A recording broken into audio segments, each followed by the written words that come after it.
Welcome, friends, to a tale of betrayal, resilience, and ultimate triumph. If you enjoy stories of underdogs rising against all odds and serving up a delicious dish of revenge, then you're in the right place. Don't forget to like, comment, and subscribe for more captivating narratives like this one. Emily Carter's early life in Charleston, South Carolina, was painted with the serene hues of security and familial love. Her father, a man of quiet wisdom and foresight, had ensured her future was as stable as the ancient oaks lining their lakeside property. He'd left her not just a home, but a legacy. $250,000 in savings, a small rental property that had been a part of the Carter family for generations, and a sense of belonging that money couldn't buy. The lake house, with its wraparound porch and the gentle lapping of water against the shore, was her sanctuary, a constant reminder of a love that transcended even death. Then came Richard. Her mother's new husband entered their lives like a charming, albeit slightly too eager salesman. At first, he was a whirlwind of smiles and compliments, a man who seemed to effortlessly fill the void left by her father. He'd bring her flowers, listen intently to her teenage dreams, and even helped her with her homework, all while her mother glowed with a renewed happiness. Emily, still grieving, wanted to believe in the fairy tale, wanted to believe her mother had found true contentment. She saw the way Richard doted on her mother, the way he made her laugh, and a part of her, a part that yearned for stability, wanted to trust him. She watched him move into her father's study, saw him take calls that sounded important, and heard him discuss her future with a paternalistic air that, at the time, seemed comforting. The subtle shifts began after the wedding, almost imperceptibly at first. The warmth in Richard's eyes seemed to cool, replaced by a calculating glint whenever financial matters were discussed. He started managing the household accounts, citing his extensive experience, and her mother, ever trusting, handed over the reins. Emily's trust, however, was tethered to her father's memory, and she felt a faint tremor of unease. She remembered her father's meticulous ledgers, his quiet assurances, and Richard's confident, almost boisterous, claims felt jarringly different. The real earthquake hit after her mother passed away. The grief was a tidal wave, drowning Emily in sorrow, and in her vulnerability, Richard's true nature began to surface. His mask, once so carefully constructed, started to crack and then shatter. He took control of everything with an unsettling efficiency. The estate, the savings, even the small, meticulously managed college fund her father had set aside. Emily, barely 18, found herself adrift in a sea of legal jargon and financial documents she barely understood, while Richard navigated it all with practiced ease, always with a condescending pat on her shoulder and a dismissive wave of his hand. "Don't worry your pretty little head about it, Emily," he'd say. "I'll handle everything." And he did. He handled it all right into his own pockets. The betrayal was a slow, agonizing burn, igniting a fire in Emily that would smolder for years before erupting. The first searing flame came when she discovered that Richard had cashed out her $80,000 college fund. The money, meant for her future, her intellectual growth, her escape into a world of possibilities, was gone. When she confronted him, a desperate tremor in her voice, he merely smirked, a cruel, cold expression that etched itself into her memory. "You'll thank me later," he drawled, leaning back in his armchair, a triumphant glint in his eyes. "Girls like you don't need college, you need discipline." The words were a venomous dart, piercing her heart and shattering her sense of worth. Discipline, he meant, for her to accept her fate as he dictated it. Discipline, he meant, for her to be powerless. The worst moment, the absolute nadir of her young life, came during a so-called family trip. Richard, with a flourish of generosity that now seemed utterly grotesque, announced a vacation to Miami. Flights, hotels, luxury dinners, all paraded as a grand gesture, a way to heal after her mother's passing. Emily, despite the growing skepticism, allowed a flicker of hope to ignite. Maybe, just maybe, she was still a part of the family, still included. She packed a small bag, envisioning herself on sun-drenched beaches, momentarily escaping the shadow Richard cast. But at the airport, amidst the bustling crowds and the excited chatter of her step-siblings, Richard handed her a crumpled $20 bill. His smile, usually so practiced, was particularly venomous that day. "Your ticket isn't booked, Emily," he said, his voice dripping with false concern, yet his eyes glinted with undeniable malice. "Stay home. Maybe learn some responsibility." Then, with a sickeningly casual wave, he and her step-siblings boarded the flight, their laughter echoing through the terminal. Emily stood there, a lone, desolate figure, the $20 bill clutched in her trembling hand, hot tears streaming down her face. The humiliation was a physical ache, a searing brand on her soul. She watched her own inheritance, her father's hard-earned money, fund their joyous escape, while she was left abandoned, heartbroken, and utterly powerless. It was a moment that would forever replay in her mind, a powerful catalyst for the woman she was destined to become. Her relatives, oblivious or perhaps willfully blind, only compounded her agony. "Richard is practical," they'd chirped, their words like salt in her fresh wounds. "You should be grateful he's managing the finances." One aunt, with a sickly sweet smile, even added, "At least you have a roof over your head, dear." But soon, even that roof, the very sanctuary her father had built for her, disappeared. Richard, growing bolder, pushed her out of the house entirely, his words cutting deeper than any blade. "You're dead weight, Emily. It's time you learned to stand on your own 2 feet." She left with nothing but the clothes on her back, a small backpack filled with meager possessions, and the searing memory of every humiliation. No money, no home, no family. The Charleston Lake house, once a beacon of security, now stood as a monument to her loss, a cruel reminder of what had been stolen. She was 18, alone, and utterly broken. But in that brokenness, a fierce, unyielding resolve began to form. She swore, amidst the echoing emptiness of her stolen life, that this humiliation would not be the end of her story. It would be the prologue. The next few years were a blur of relentless effort and burning ambition. Emily found herself in Atlanta, a city that pulsed with a different kind of energy, a place where she could reinvent herself, far from the suffocating shadows of Charleston.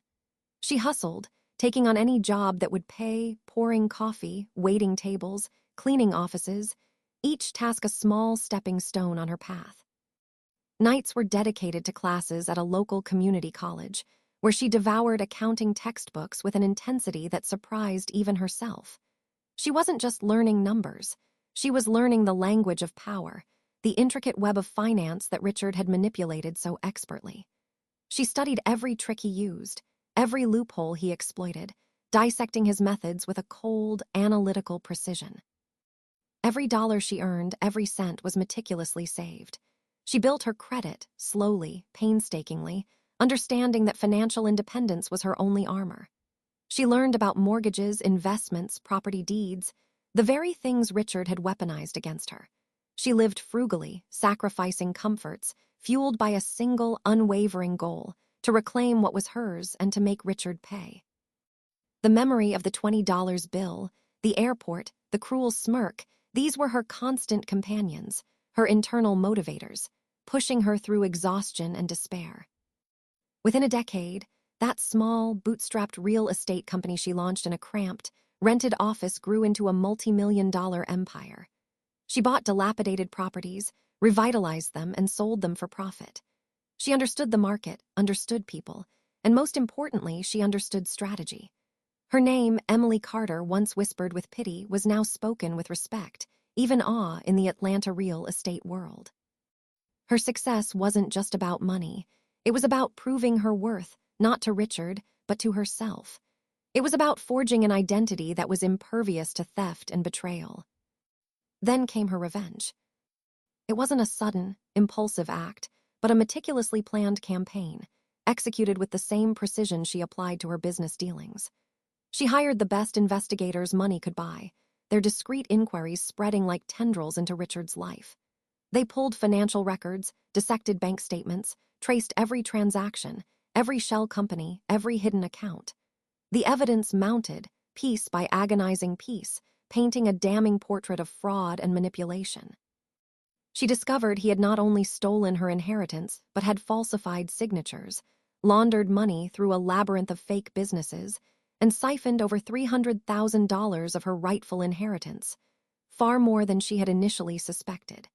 The depth of his deceit was staggering, but so was the satisfaction she felt as each document, each testimony, solidified her case. The day of the trial was a crisp autumn morning in Charleston, the very air seeming to hold a hushed anticipation. Emily walked into the courthouse, no longer the tearful, abandoned girl, but a woman of formidable presence, her posture radiating quiet confidence. Richard, looking older, his charm now a tattered veneer, sat across the courtroom, his eyes darting nervously. In court, every humiliation came back to haunt him, delivered with surgical precision by Emily's legal team. The lawyer, a sharp, unyielding woman Emily had personally selected, methodically dismantled Richard's defense. She brought up the Cadillac Escalade, detailing its purchase with Emily's stolen college fund. "This luxury vehicle," the lawyer stated, her voice echoing through the silent courtroom, "was not a testament to Mr. Harris's success, but a monument to his greed, built upon the shattered dreams of a young woman." Then came the Miami trip.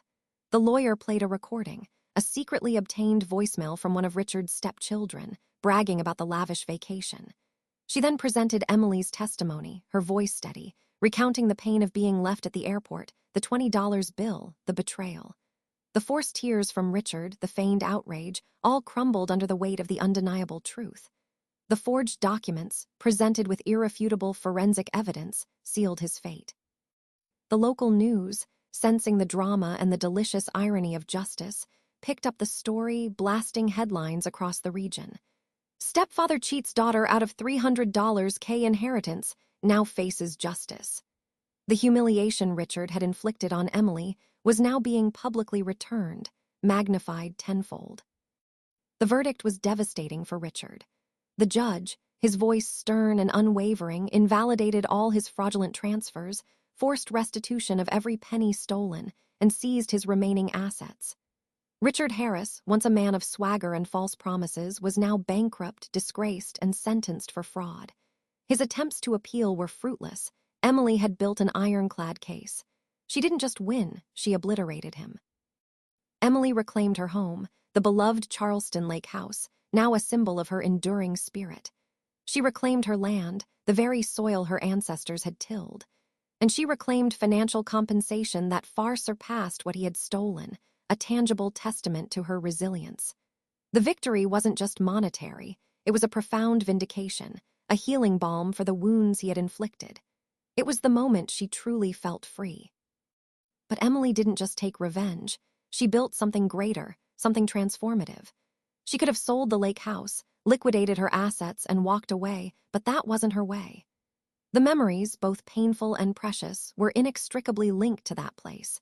Instead, she poured her energy, her vision, and a significant portion of her wealth into converting the Charleston estate into a women's leadership retreat. It became a sanctuary, a place where young women, often from disadvantaged backgrounds, could learn about finance, property rights, legal empowerment, and leadership. Here, in the very rooms where Richard had plotted his deceit, Emily now taught workshops, sharing her story, not as a victim, but as a survivor and a thriver. She ensured that no girl, no woman would ever be left at an airport with her own stolen money, crying and humiliated. She empowered them with knowledge, with skills, with the unshakable belief in their own worth.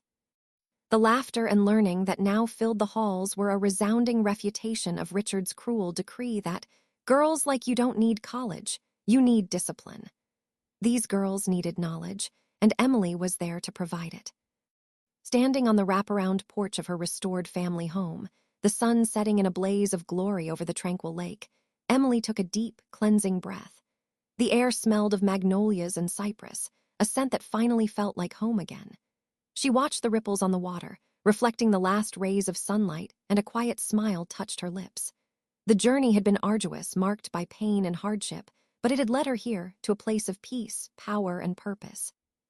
She whispered into the fading light, her voice carried on the gentle breeze.